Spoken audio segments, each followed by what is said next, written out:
제21장 신강의 불온일경 5화.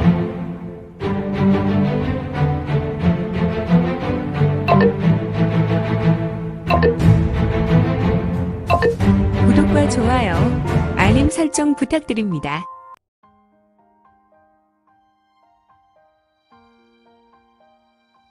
제21장 신강의 불멸일교 5화. 한편 대천마 가해 소가줄 류광혁은 마마 천강류. 지금 류광혁의 신영은 마교의 강자전을 잘 대변하고 있었다. 지금 대천마가의 소주였던 류광혁의 신영에서 500년간 잠들었던 천마의 번학이 전개되고 있었으니 허허, 류광혁은 절대 마인의 신영이었다. 어둡고 우중충한 흑무가 류광혁의 몸에서 스물스물 넘실거렸으며 이 흑무가 쓸어나갈 때마다 마교 오행기, 금행기, 목행기, 화행기는 이 흑무의 효과로 각자 본연의 기세를 뻗어낼 수 없었다. 아니, 대천마가에서 천마의 무공을 되살려내었나? 어떻게 우리 오행기 한 사람보다 못한 무공을 가지고 있었던 소가주가 탈마의 경계를 넘나드는 절대 마인의 실력가란 말인가? 금행기는 급박한 싸움에서 순간 의문의 생각을 하였고, 안 되겠다. 이렇게 해서는 소가주의 연한 공격으로 그의 쌍수에 우리의 수급이 잘릴 것이야. 넘실대던 흑무가 금기주를 덮쳤고, 금기주는 순간 대경하여 지면으로 떨어져 내렸으며 그는 할 수 있대로 마교의 태보였던 귀마태보를 급히 전개했다. 이때 대천마 가해 소가주가 전개했던 마마완마공, 물론 이 무공 또한 천마가 소시적에 전개했던 무공 중 하나였다. 흑무에 휩쓸리면 아무리 절대 강자라 해도 한 줌의 재가 되어버리는 절대 마공이었다. 스스스스, 쉬쉬쉬쉬. 바람을 가르는 강력한 기세가 어두움으로 덮여갔으니 다만 흑무가 공간을 가를 때 매우 기분 나쁜 소리가 온 대전에 가득했다.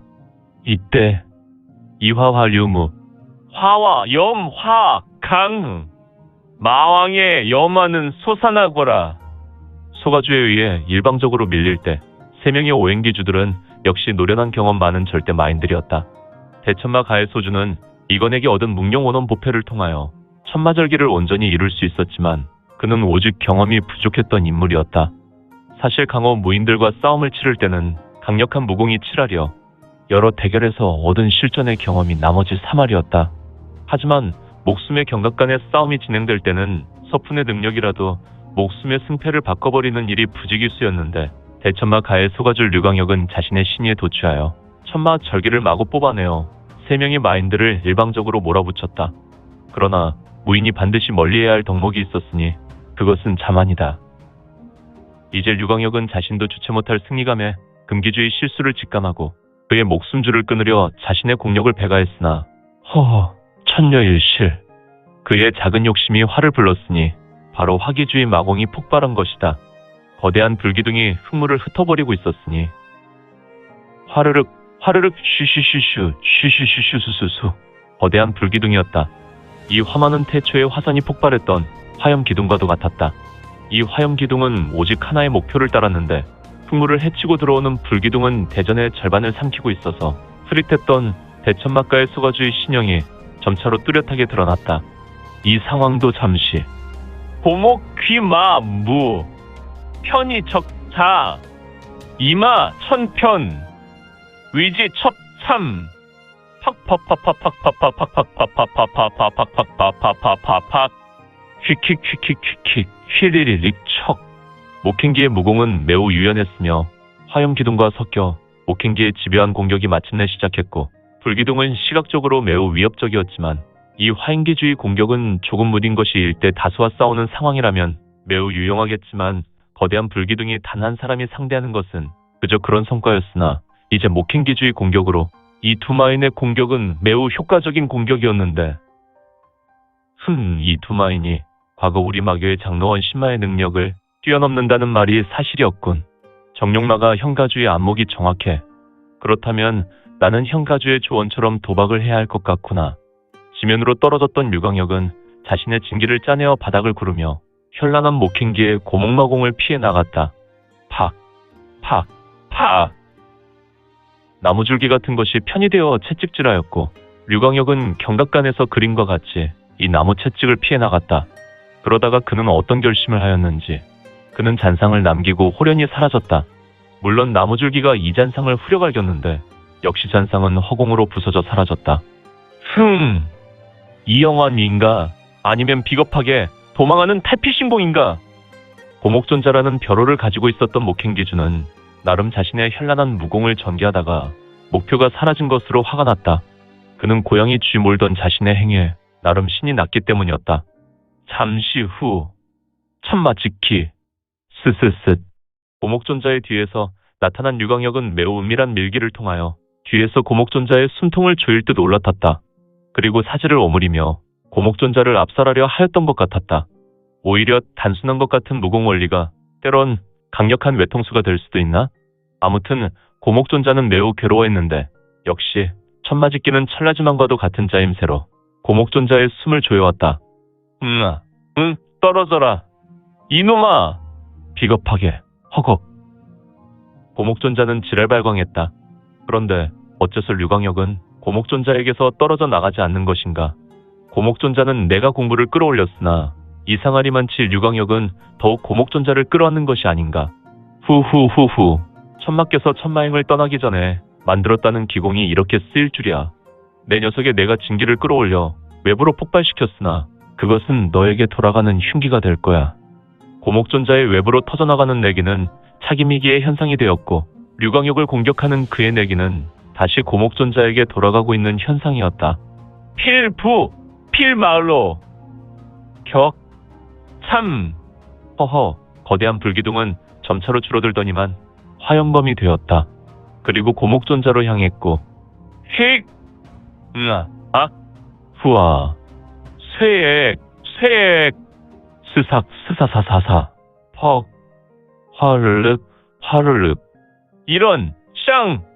화염검은 대천마가의 소가주를 노렸지만 이런 소가주는 신형이 흐릿하더니 이미 사라졌고 고목존자는 괴성을 지른 뒤에 자신이 숨이 트이는 것을 느꼈는지 숨을 크게 들이켰다. 그러나 그는 횡액을 면할 수 없었으니 어쩌란 말인가. 그의 동료가 자기 목숨을 가져갈 자였으니 화염검은 정광석화와 같이 쇄도하였고 결국 그의 하나밖에 없는 목을 쳤다. 탱강 화르륵. 고목존자 목행기의 수급은 잘림과 동시에 썩은 고목과 같은 머리 없는 그의 몸도 쓰러지며 화행기주의 염화가 휩싸였다. 역시 같은 동료이지만 고목존자의 최대 약점은 극렬한 양기가 아닌가. 그는 너무도 허무하게 불타고 있었고 이 화염은 좀 오래도록 진행되었다. 아무튼 화행기주는 너무도 당황하여 기가 찼고 그의 두 눈에는 분노로 인하여 붉은색 안광이 터져나왔다. 역시 자신의 무공을 이용하여 동료를 죽게 했다는 생각이었는지 그는 대천마가의 소가주를 찾고자 혈안이 되었는데 천마의 절기는 우리가 생각했던 것보다 더욱 대단하군. 다만 전설로 들었을 때 무지막지한 강함만이 있을 줄로 알았지만 그것이 아니었어. 고목존자는 이렇게 죽어가는 것이 아닌데 오직 기회는 단 한 번이야. 꼭 단 한 수여야만 한다. 나는 오로지 나의 한수만 믿는다. 마왕금천수. 금행기의 용가위였다. 그는 현재 흙물을 피해 대전 바닥으로 은밀하게 스며들었다. 그는 신강 소렘사 출신이었는데 최중도의 방황기의 마교로 영입된 최중도의 사람이었다. 또한 이 당시 최중도가 친히 그에게 용가위란 이름을 하사했다. 원래 그의 이름은 소렘사 시절 첫가람이었다. 그의 특기는 밀기밀법이었는데 그는 현재 대전 바닥에 완벽하게 동화되었다. 그는 흙물을 피해 바닥으로 스민 이후로 오직 대천마가의 소줄 류광혁을 노리고 있었다. 하지만 의외로 류광혁이 두마인 즉 화기주와 목기주에게 밀리는 모습으로 다소 안심하고 있었는데 혹시나 해서 류광혁의 비기를 살피고 있던 틈에 이런 미친 고목존자가 화인기주의 지옥 열화강으로 죽게 되었다니. 그런데 도대체 류광혁은 어디로 숨어든 거야? 평소 화인기주에게 절대로 흥분하지 말라 일렀건만 열화 같은 성질을 내면 본인만 손해란 것을 모르나. 나는 기회를 찾아야 해. 화기주 앞에 드러나는 것만 노려야겠구나. 이렇게 금행기주는 상황에 따른 냉철한 성격으로 인내심을 동원해 기회를 기다리고 있었다. 용가위, 교주님, 말씀하십시오. 세미한 전음이 용가위의 귀를 파고들었다. 바로 마교 교주 최중도였다. 현재 교주께서는 괜찮다. 분신마공으로 내게 전음을 날릴 수도 있고 중원전장의 수석 봉공과 같이 현재 대화를 이어가고 있다. 잠시 후에 너는 마왕금천수를 전개하여 대전 공중에 띄워라. 그리고 시차를 두고 류광혁을 붙들고 있어라. 네? 놀랄 것 없다. 나는 고목이 죽은 것을 똑똑히 보았구나. 녀석도 똑같은 방법으로 아수라에게 보내버리겠다. 아주 이지러지게 만들지. 뿌드득 아수라 계형장을 사용할 거니 말이다. 헉, 알겠습니다. 아수라 계형장이라니. 암흑밀기를 나중에 녀석들과 의논을 해결하면 이번 기회를 맞아 마교를 완전히 뜯어 고칠 거야. 그리고 우리의 혈원을 중원에 쏟아부을 것이야. 그러니 실수 없도록. 알겠습니다.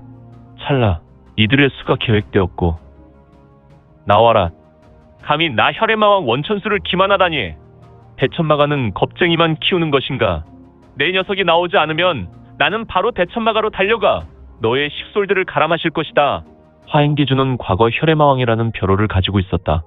그는 마교 내에서 다혈질로 소문난 자였고 종전 수림사에서 이건에게 처죽은 화기주를 대신해서 불과 오행기로 발탁된 것이 2년 전이었다. 강력한 열양마공의 소유자였으므로 수시로 살행하여 자신의 화를 다스려야 하는 인물이기도 했다. 이때 스스스 화기주의 20여 장 앞에 류광혁은 서서히 형상을 잃었는데 그의 등장은 매우 신출귀몰했다. 내 녀석이 나의 가문을 욕했느냐? 감히 천마의 가문을 말이다. 과거에야 천마였지. 지금은 그저 그렇지 않으냐? 그러니 준비한 것이 천마의 무공중.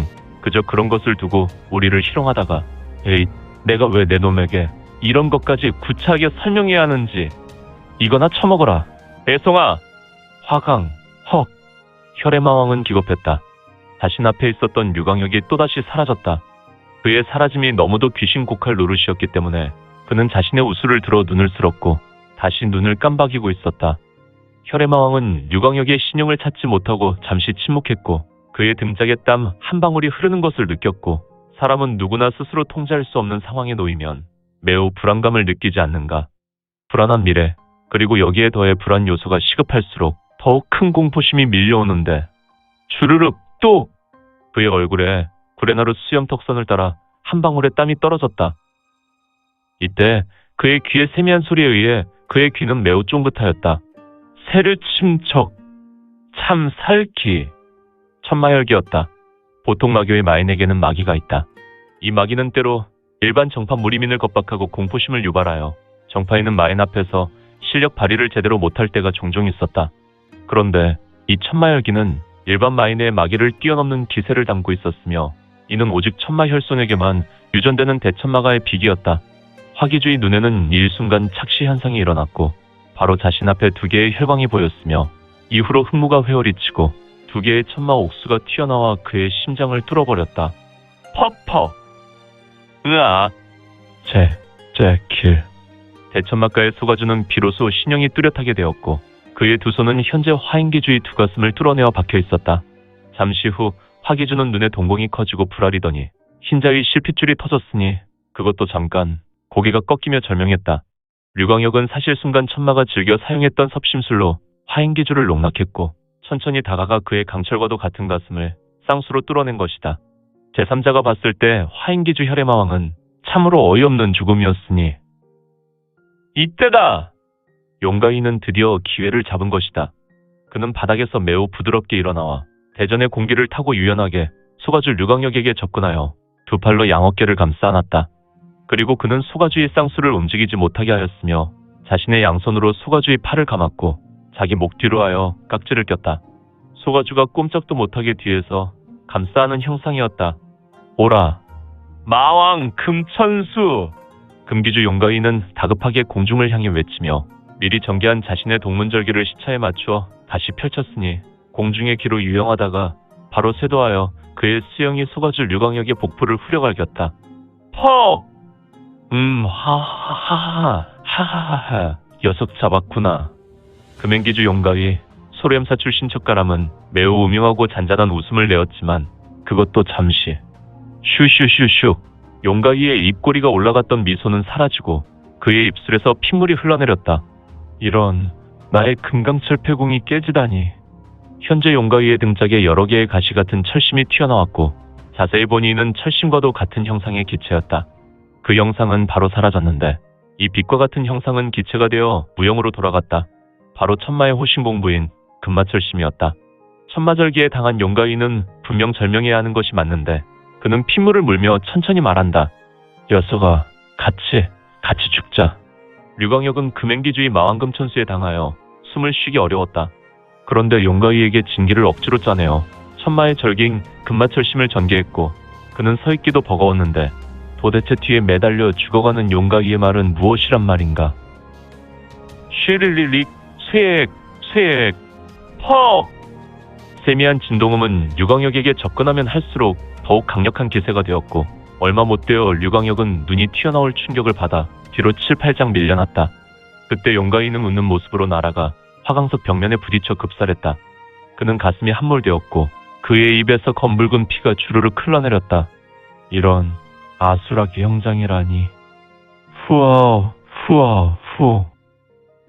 류광혁은 지금 죽을 것 같은 미세한 호흡을 하였다.